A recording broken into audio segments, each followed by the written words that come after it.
असगर हुसैन एक बहुत बड़ा सौदागर था। वो हमेशा दूसरे मुल्कों के सफर करता और वहां से माल खरीद कर अपने मुल्क में लाता और ज्यादा दामों में फरोख्त कर देता। एक मर्तबा उसने अरब से एक बहुत ही मजबूत और खूबसूरत घोड़ी खरीदी। पहले तो उसका ख्याल था कि वो इस घोड़ी को किसी रईस के हाथ फरोख्त कर देगा, लेकिन जब वो अपने वतन पहुंचा तो उसकी बीवी ने कहा, ये घोड़ी बहुत ही अच्छी नस्ल की है, इसे बेचने की बजाय अपनी सवारी के लिए रख लीजिए। सौदागर को बीवी का ये मशवरा पसंद आया और उसने घोड़ी को बेचने का ख्याल दिल से निकाल दिया। 2-3 दिन के बाद जब वो इस घोड़ी पर सवार होकर शहर में निकला, तो हर छोटे बड़े आदमी की निगाहें घोड़ी पर जमी और जमकर रह गईं। अमीर आदमी सौदागर से वाकिफ थे ही।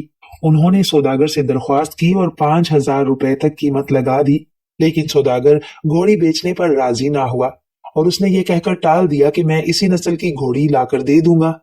लोगों ने जब देखा कि वो किसी सूरत में भी घोड़ी बेचने पर राजी नहीं होता, तो उन्होंने भी कहना छोड़ दिया। एक रोज सौदागर अपनी हवेली के बरामदे में बैठा हुआ था कि एक नौजवान आया और झुककर अदब से सलाम किया। सौदागर ने उसे सर से पांव तक देखा और दिल में कहा, किसी शरीफ खानदान से मालूम होता है। और उसने नौजवान को अपने करीब बिठाकर खैरियत दरियाफ्त की, फिर खादिम से शरबत मंगवा कर उसकी खातिर की। उसके बाद कहा, अब कहिए, आपने यहाँ तशरीफ लाने की कैसे तकलीफ फरमाई? नौजवान बोला, मुझे आपकी घोड़ी बहुत पसंद है, अगर आप इसे मेरे हाथ फरोख्त कर दें तो आपकी मेहरबानी होगी। सौदागर बोला, मुझे अफसोस है कि मैं ये घोड़ी फरोख्त नहीं कर सकता। इसे मैं अपनी सवारी के लिए ही अरब से लाया हूँ। अलबत्ता मैं दोबारा अरब गया तो आपके लिए इसी नस्ल की घोड़ी ले आऊंगा। नौजवान ने कहा, मैंने सुना है कि आपने ऐसे ही वादे बहुत से अमीरों से किए हैं, लेकिन मेरी समझ में नहीं आता कि आप किस किस को घोड़ी लाकर देंगे। सौदागर मुस्कुराया और कहने लगा, मेरा इरादा है कि मैं एक जहाज में 30-40 घोड़ियां ले आऊं और सबकी जरूरतें पूरी कर दूं। नौजवान ने कहा, आपका ख्याल नेक है, लेकिन ये घोड़ी तो आप मुझे ही को दे दीजिए। सौदागर कह कहा मारकर हंसा और कहने लगा, आपने भी कमाल कर दिया। मैं अर्ज कर रहा हूं कि मैं ये घोड़ी किसी कीमत पर भी फरोख्त नहीं करूंगा। आखिर नौजवान ने जब देखा कि सौदागर घोड़ी देने पर राजी ही नहीं होता, तो वो मजबूर होकर चला गया। सौदागर हर रोज सुबह सवेरे घोड़ी पर सवार होकर हवाखोरी के लिए हवेली से निकलता और किले के सामने वाली सड़क से गुजरकर शहर से चला जाता। एक रोज वो अपनी आदत के मुताबिक हवाखोरी के लिए जा रहा था कि रास्ते में उसे एक फकीर पड़ा हुआ मिला। उसने घोड़ी को रोककर 1 रुपया फकीर के आगे फेंक दिया और चलने लगा। फकीर कांपती हुई आवाज में बोला, बाबा, मैं इस रुपए का क्या करूंगा? मेरी कमर और टांगों में कल से इतना दर्द है कि ना मैं उठ सकता हूँ और ना चल सकता हूँ। अगर मुझ भूखे को खाने के लिए रोटी का एक टुकड़ा दे दो तो इस रुपए से ज्यादा अच्छा है। सौदागर को उस पर बहुत तरस आया और उसने घोड़े को रोककर कहा, तुम मेरे पीछे बैठ जाओ, मैं घर ले जाकर तुम्हें खाना भी खिलाऊंगा और तुम्हारा इलाज भी करा दूंगा। फकीर बोला, बाबा, अगर उठने की ताकत होती तो मैं यहाँ से शहर ना चला जाता। घोड़े पर सवार होने की हिम्मत कहाँ से लाऊं? सौदागर का दिल और भी मौम हो गया और इसने फकीर की बगलों में हाथ डालकर बड़ी मुश्किल से उसे उठाया और बड़ी दिक्कत से घोड़े की पीठ पर बिठा दिया। फकीर बोला, बाबा, मैं गिर तो नहीं जाऊंगा? सौदागर ने कहा, नहीं, तुम जरा संभल कर होशियारी से बैठे रहो, मैं घोड़े की लगाम पकड़कर आहिस्ता आहिस्ता चलता हूँ। फकीर ने कहा, मैं तुम्हारा ये एहसान कभी नहीं भूलूंगा। सौदागर ने अभी घोड़ी की लगाम पकड़ी भी ना थी कि फकीर ने एड़ लगाई और चलता बना। सौदागर हैरान और परेशान के कमजोर और भूखे फकीर में ताकत कैसे आ गई। वो चिल्लाने लगा, जरा ठहर जा, मेरी बात तो सुनता जा। फकीर ने घोड़ी को रोका, चेहरे से मसनूई दाढ़ी और मूछें नोच कर नीचे फेंक दी, सर से कपड़े की मैली कुचैली टोपी उतार दी और कहने लगा, अब मुझे पहचाना तुमने? सौदागर ने गौर से देखा तो वही नौजवान था जो उसकी हवेली में घोड़ी का सौदा करने आया था। उसने कहा, हाँ, मैं पहचान गया। नौजवान बोला, अब कहो, क्या कहना चाहते हो? सौदागर ने नहायत आजिजी से कहा, तुमने मुझे जो धोखा और फरेब दिया है उसका हिसाब तो खुदा के यहाँ क़यामत के दिन होगा, लेकिन इस फरेब का तुम किसी से जिक्र ना करना, वरना लोग गरीबों, अपाहजों और जरूरतमंदों पर तरस खाना छोड़ देंगे और समझेंगे कि तुम्हारी तरह वो भी उन्हें धोखा और फरेब दे रहे हैं। इस तरह गरीब और मोहताज मदद से महरूम हो जाएंगे और उनकी मुसीबतें पहले से ज्यादा बढ़ जाएंगी, जिसका गुनाह तुम्हारे सर पर होगा। ये कहकर सौदागर ने सलाम किया और वापस शहर की तरफ जाने लगा। लेकिन वो अभी दो चार ही कदम चला था कि नौजवान घोड़ी से उतरा और सौदागर को आवाज देकर बोला, मुझे माफ कर दीजिए, आपने जो नसीहत फरमाई है वो इस घोड़ी से ज्यादा कीमती है, ये लीजिए। उसने घोड़ी की लगाम सौदागर के हाथ में दे दी। सौदागर बहुत खुश हुआ और कहने लगा, नौजवान, तुम्हारा नाम क्या है? उसने मुस्कुराते हुए कहा, डाकू मंसूर। सौदागर को एक झुरझुरी सी आई और उसका जिस्म खौफ से पसीना पसीना हो गया। वो हिम्मत करके बोला, तुम हो डाकू मंसूर, जिसने एक अरसे से पुलिस की नींद हराम कर रखी है? डाकू मंसूर मुस्कुराया और कहने लगा, जी हजूर, ये नाचीज ही डाकू मंसूर है, लेकिन अमीरों, महाजनों और गरीबों पर जुल्म करने वालों के लिए, आप जैसे नेक और गरीबों पर तरस खाने वालों के लिए नहीं। आइए मैं दोस्ती का हाथ बढ़ाता हूँ और यकीन करता हूँ कि आप मुझे अपना दोस्त समझेंगे। सौदागर बहुत खुश हुआ और उसने आगे बढ़कर डाकू मंसूर को सीने से लगा लिया और कहा, चलिए दोपहर का खाना मेरे साथ खाइए। फिर दोनों घोड़ी पर सवार होकर चल दिए और उस रोज से दोनों एक दूसरे के गहरे और सच्चे दोस्त बन गए। डाकू मंसूर अक्सर सौदागर से मिलने हवेली पर आता और घंटों उससे बातें करता। एक रोज सौदागर ने पूछा, दोस्त, ये तो बताओ कि तुम डाकू क्यों बने? मंसूर हंसा और कहने लगा, दोस्त, मैं एक जिम्मेदार का बेटा हूँ। मेरा बाप अपने इलाके का सबसे बड़ा जिम्मेदार था। उसने मेरी तालीम पर हजारों रुपया खर्च किया। मैंने भी दिल लगाकर पढ़ा और 19वें साल में बीए की डिग्री हासिल की। मेरा इरादा था कि मैं अपनी तालीम जारी रखूंगा, लेकिन यकायक घर से मेरा खर्च आना बंद हो गया और मैं मजबूर होकर रुखसत पर गांव पहुंचा। वहां जाकर मालूम हुआ कि मेरे वालिद का इंतकाल हुए 7 महीने गुजर चुके हैं, लेकिन इस ख्याल से कि मुझे सदमा पहुंचेगा और मेरी तालीम पर असर पड़ेगा, मेरी वालदा ने मुझे इंतकाल की खबर नहीं दी थी। मेरे वालिद का सारा काम मेरी चचा ने अपने हाथों में ले लिया, लेकिन 2-3 महीने गुजरने के बाद उन्होंने जायदाद और जमीनों के कागज अपने कब्जे में कर लिए। फिर मौका देखकर सब कुछ अपने नाम में कर लिया और खुद मालिक बनकर बैठ गए। मुझे चचा की इस हरकत पर बेहद गुस्सा आया और मैंने अपने वालिद की छोड़ी हुई जायदाद और जमीनें वापस लेने की कोशिश की, लेकिन मुकदमे के लिए रुपए की जरूरत थी और ना वो मेरे पास था और ना वालदा के पास। उनका जेवर था सो वो भी चचा के कब्जे में था। मैंने अपने वालिद के अमीर दोस्तों से दरख्वास्त की और उनसे रुपया कर्ज मांगा, लेकिन उन्होंने मुझे धुतकार दिया। अजीजों और रिश्तेदारों ने मुंह फेर लिया। सच है, अंधेरे में साया भी साथ छोड़ देता है। सौदागर ठंडा सांस लेते हुए बोला, बड़ी दर्दनाक कहानी है तुम्हारी। मंसूर ने कहा, क्या अर्ज करूं मेरे दोस्त, बुरे दिन आते हैं तो कहकर नहीं आते। मेरे तो ख्वाबो ख्याल में भी ना था कि मुझे इन मुसीबतों से दो चार होना पड़ेगा।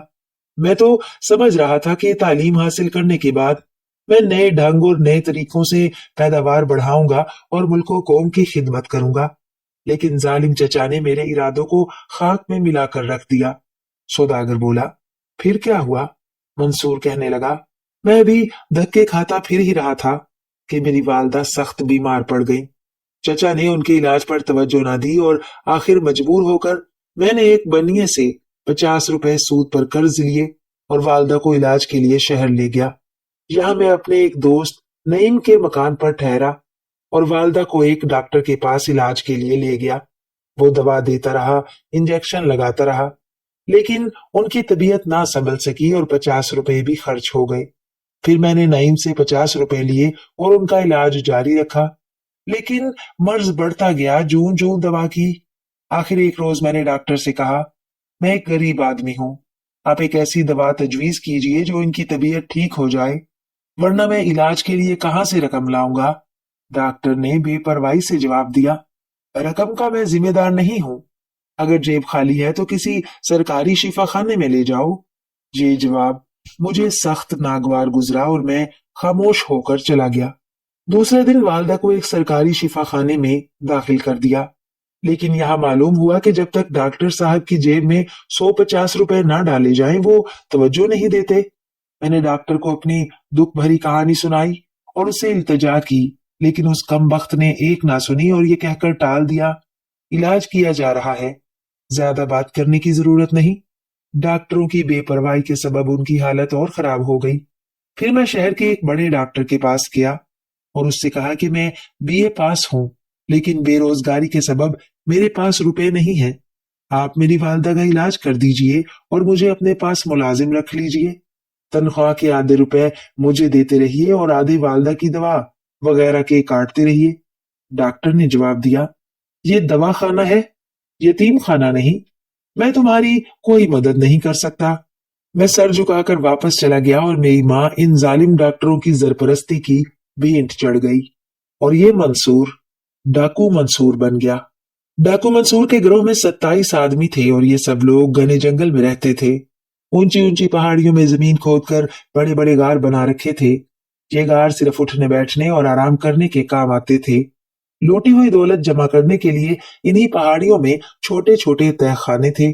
27 आदमियों में से 10-12 आदमी दिन रात जंगल के रास्तों में भेस बदल कर बैठे रहते थे।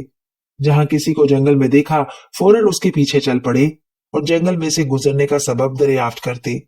अगर उसने माकूल जवाब ना दिया तो वो उसे पकड़कर मंसूर के सामने ले जाते।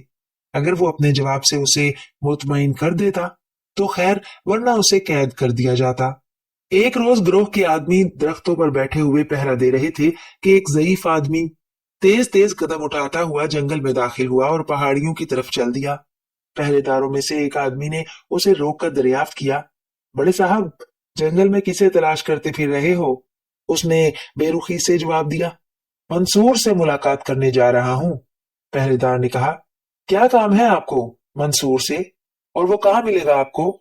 ज़ईफ आदमी बोला, तुम्हें इससे क्या गर्ज है? यहीं कहीं मिल जाएगा वो मुझे। पहरेदार को उस पर शक हो गया और वो उसे पकड़कर गार में ले गया और कहने लगा, बड़े मियाँ, ये हैं हमारे सरदार, कहो जो कुछ कहना है।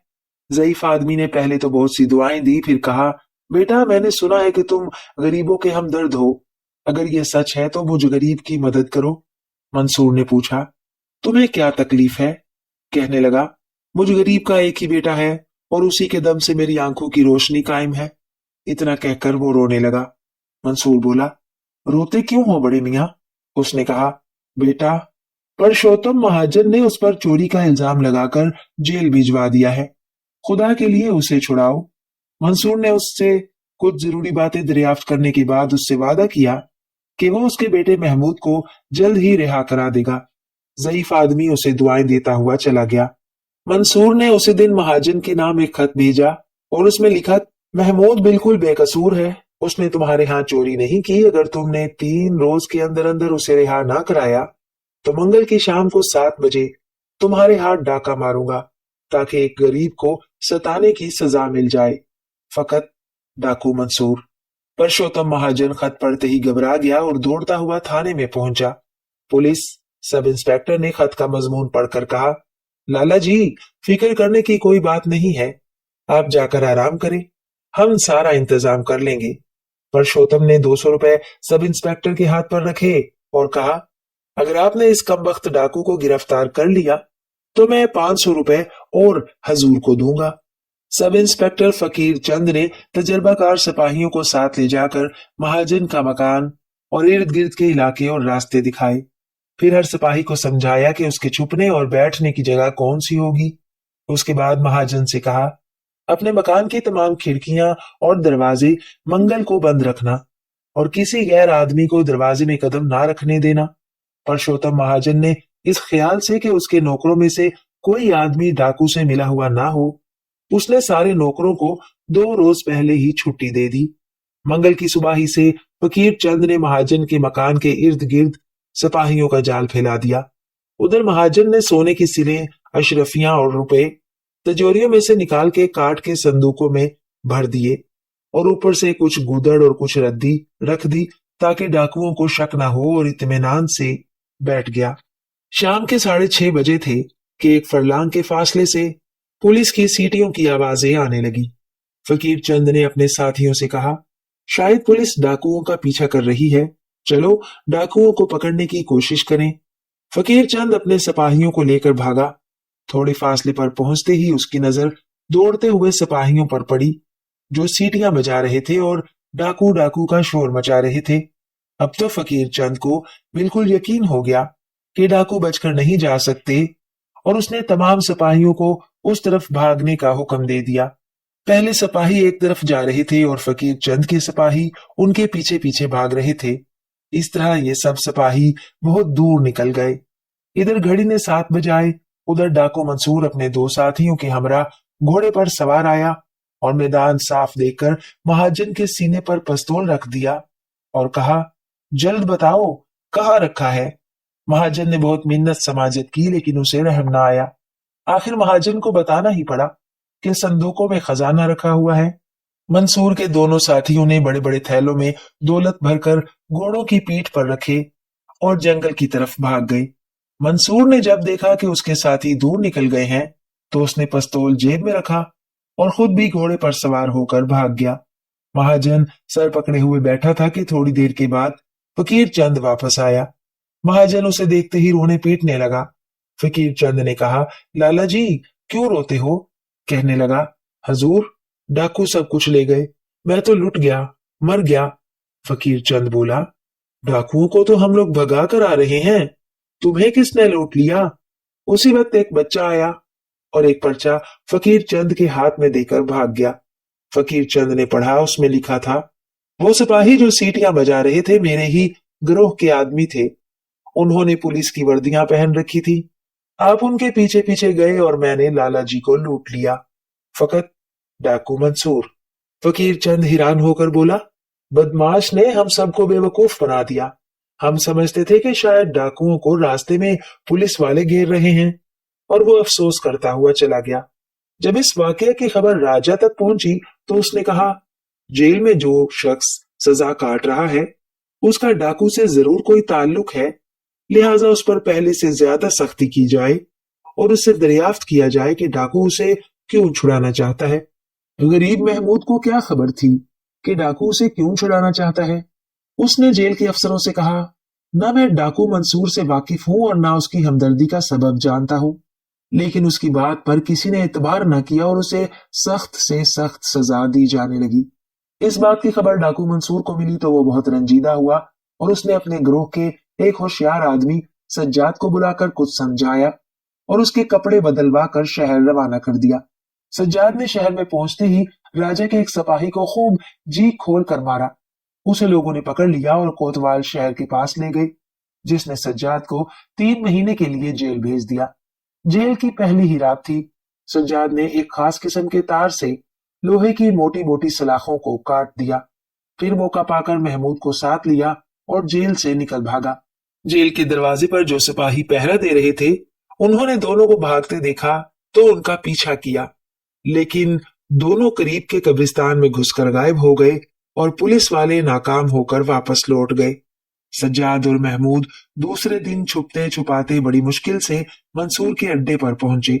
मंसूर ने महमूद को सारा वाकया सुनाया और कहा, परशोत्तम महाजन के हाथ से जो कुछ मैं लूट कर लाया हूं वो सब तुम्हारा है, लेकिन अब इस शहर में रहना तुम्हारे लिए खतरे से खाली नहीं, इसलिए बेहतर यह है कि तुम किसी और शहर को रवाना हो जाओ।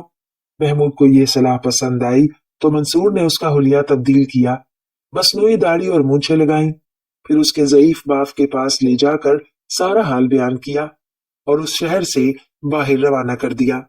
मंसूर ने उसे इतनी दौलत लूट कर दी थी कि वो दूसरे शहर में जाकर तिजारत करने लगा और बहुत बड़ा आदमी बन गया। बेकसूर पर जुल्म करने वाला लूट गया और मजलूम यानी जिस पर जुल्म किया गया, खुदा ने उसे हमेशा के लिए ऐशो आराम दिया। डाकू मंसूर डाकू होते हुए भी गरीबों की मदद करता था, इसीलिए गरीब उसे अच्छा समझते थे। डाकू मंसूर एक रोज सुबह सवेरे गार में से निकला और टहलता हुआ जंगल में बहुत दूर चला गया। वहां उसने देखा कि एक नहर के किनारे एक साधु दूनी रमाए हुए बैठा है। मंसूर ने उसे सलाम किया और उसके सामने बैठ गया। साधु ने कहा, क्या चाहता है? मंसूर बोला, मेरी ख्वाहिश है कि आप मुझे कोई नेक मशवरा दें। साधु ने कहा, क्या मेरे मशवरे पर सच्चे दिल से अमल करेगा? मंसूर कहने लगा, बाबा मैं एक मशहूर डाकू हूं, अगर आपने ये मशवरा दिया कि मैं डाके मारना छोड़ दूं तो मैं इस मशवरे पर हरगिज अमल नहीं करूंगा। साधु ने कहा, तू डाकू है, जरूर डाके मार, लेकिन अपने गिरोह के तमाम आदमियों को निकाल दे। जो काम करना है तन्हा कर, और दूसरा मशवरा यह है कि हमेशा सच बोल। मंसूर ने कहा, क्या इसमें मेरा भला होगा? साधु बोला, जरूर भला होगा, ये इस साधु की दुआ है। डाकू मंसूर सलाम करके वापस आया और अपने गिरोह के तमाम आदमियों को इकट्ठा करके लूटी हुई सारी दौलत उनमें तकसीम कर दी और सबको ये कहकर रुखसत कर दिया कि अब मुझे गिरोह की जरूरत नहीं। तुम लोगों का जहां जी चाहे जाओ और अपना काम, जो काम पसंद हो, शौक से करो। डाकू मंसूर ने इस जंगल को भी छोड़ दिया और एक दूसरी पहाड़ी इलाके में अपने लिए ठिकाना बना लिया। एक रात नकब लगाने के औजार छुपाए हुए वो शहर के बाजारों और गली कूचों में फिर रहा था कि अजनबी ने, जो स्याह कंबल ओढ़े हुए था, उसके कांधे पर हाथ रख दिया और कहा, तुम कौन हो? इस रात के अंधेरे में इस तरह क्यों फिर रहे हो? मंसूर ने दिल में कहा, मुझे सच बोलना चाहिए, चूंकि साधु ने कहा है कि सच बोलने से मेरा भला होगा। फिर उसने कहा, मैं डाकू मंसूर हूं और ये सोचता हुआ फिर रहा हूं कि किस अमीर आदमी के घर में नकब लगाकर मालो असबाब हासिल करूं। अजनबी उसकी बात सुनकर बहुत हैरान हुआ और कहने लगा, किसी अमीर आदमी को लूटने से क्या फायदा? वो गरीब हो जाएगा। अगर मालो जर ही चाहिए तो राजा के महल में नकब लगाओ, उसका सारा माल भी लूट कर ले आओ, तो उसके खजाने दोबारा भर जाएंगे। डाकू मंसूर ने कहा, मगर मेरे दोस्त, राजा के महल का हाल मुझे क्या मालूम? मैं नकब लगाने भी गया तो ना मालूम वो किस जगह की दीवार हो। अजनबी ने कहा, मुझे राजा के महल का सब हाल मालूम है। अगर तुम मेरे साथ चलो तो मैं ऐसी जगह बताऊंगा कि वहां नकब लगाते ही तुम्हें बहुत कुछ मिल जाएगा, लेकिन शर्त यह है कि जो कुछ हाथ लगे उसमें से आधा मेरा होगा। मंसूर ने इस शर्त को मंजूर कर लिया और अजनबी के साथ महल की तरफ चल दिया। अजनबी ने रास्ते में कोई बात नहीं की, अलबत्ता महल के करीब पहुंचकर उसने कहा, वो सामने वाली दीवार बिल्कुल अंधेरे में है, उसमें नकब लगाओ। डाकू मंसूर ने औजार निकाले और नकब लगाकर इतनी ईंटें निकाल ली कि अंदर दाखिल होने के लिए काफी रास्ता बन गया। फिर अजनबी ने कहा, ये रास्ता एक अंधेरे कमरे में निकलता है, इसमें से गुजर कर तुम सीधे राजा की ख्वाबगाह में पहुंचोगे।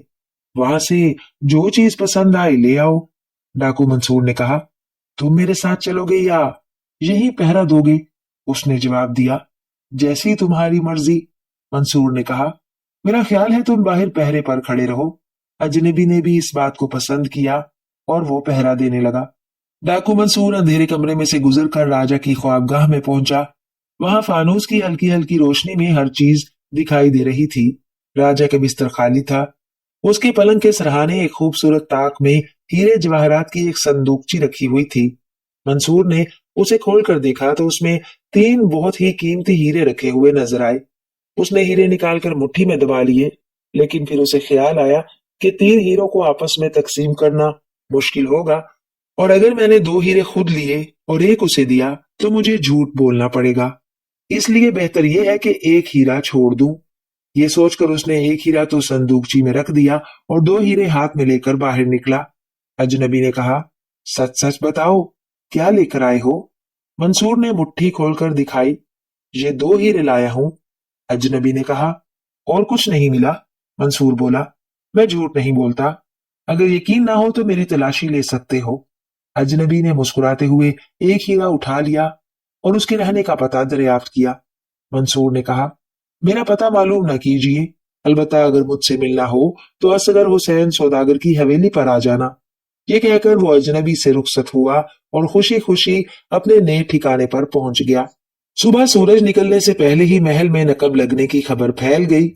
राजा इंदर सेन को यह खबर मिली तो वो बहुत हैरान हुआ और उसने सारे वजीरों को बुलाकर बहुत बुरा भला कहा, क्योंकि उन्होंने उसकी ख्वाबगाह के लिए कोई माकूल इंतजाम नहीं कर रखा था।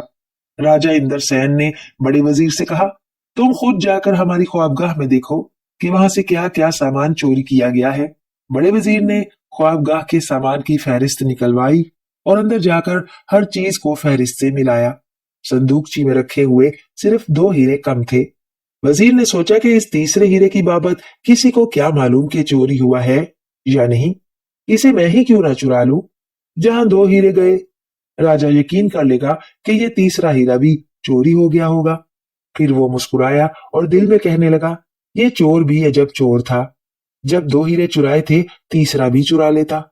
खैर, अब ये हीरा मेरे काम आएगा। ये सोचकर उसने वो हीरा अपनी पगड़ी में छुपा लिया और जाकर राजा से कहा, संदूकची में रखे हुए तीनों हीरे चोरी हो गए हैं। राजा ने हैरानी से कहा, तीनों हीरे? वजीर बोला, जी हजूर, तीनों हीरे गायब हैं। ये कहकर वजीर उठने लगा तो राजा ने कहा, अभी मेरे पास बैठे रहो, मैं दरबार में जाऊंगा तो मेरे साथ चलना। वजीर पहले तो घबराया, लेकिन फिर कुछ सोचकर बैठ गया। राजा थोड़ी देर के बाद दरबार में जाने के लिए खड़ा हुआ और चलते हुए कोतवाल शहर से कुछ कहकर उसे रुखसत कर दिया और खुद दरबार में चला गया। वहां भी वजीर को अपने करीब ही बिठाया। दरबार बर्खास्त होने से थोड़ी देर पहले कोतवाल ने आकर राजा से अर्ज की, जिस शख्स को हजूर ने तलब किया था वो हाजिर है। राजा बोला, उसे हमारे सामने पेश किया जाए। कोतवाल डाकू मंसूर को अपने हमराह दरबार में लेकर आया तो राजा ने गौर से उसके चेहरे की तरफ देखा और कहा, तुम कौन शख्स हो? डाकू ने अदब से सर झुकाकर जवाब दिया, मैं डाकू मंसूर हूँ।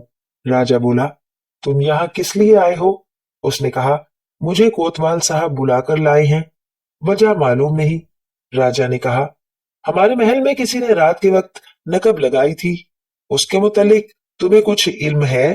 मंसूर ने सच बोलने का अहद किया था, इसलिए उसने ये जानते हुए भी कि ऐसे जुर्म की सख्त सजा मिलती है, झूठ नहीं बोला और कहा, उस नकब के लिए मुझे सब मालूम है, चूंकि ये नकब मैंने ही लगाई थी।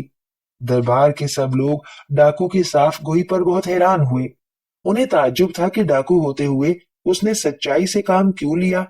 राजा ने दरियाफ्त किया, तुमने नकब लगाने के बाद क्या चुराया था? डाकू बोला, हीरे जवाहरात की अनमोल संदूकची में से सिर्फ 2 हीरे चुराए थे। बड़ा वजीर जो राजा के करीब बैठा हुआ था, आंखें निकालते हुए बोला, क्यों झूठ बोलता है? उस संदूकची में 3 हीरे थे और तुमने तीनों हीरे चुराए हैं। डाकू मंसूर मुस्कुराया और कहने लगा, अगर मुझे झूठ बोलना ही होता तो मैं डाकू होने का इकरार क्यों करता और न 2 हीरे चुराने का जिक्र करता। तीसरा हीरा संदूकची ही में होगा। वजीर ने चिल्लाते हुए कहा, तुम फिर झूठ बोल रहे हो, सच बोलो वरना तुम्हारी खैर नहीं। राजा ने वजीर से कहा, तुम खामोश रहो। फिर वो डाकू से बोला, तुम्हारे साथ और कितने आदमी थे? डाकू ने अर्ज की, मेरे साथ स्याह कम्बल ओढ़े हुए एक अजनबी था, उसी ने मुझे नकब लगाने की जगह बताई थी। 2 हीरे चुराकर एक मैंने उस अजनबी को दे दिया था और दूसरा अपने पास रख लिया था।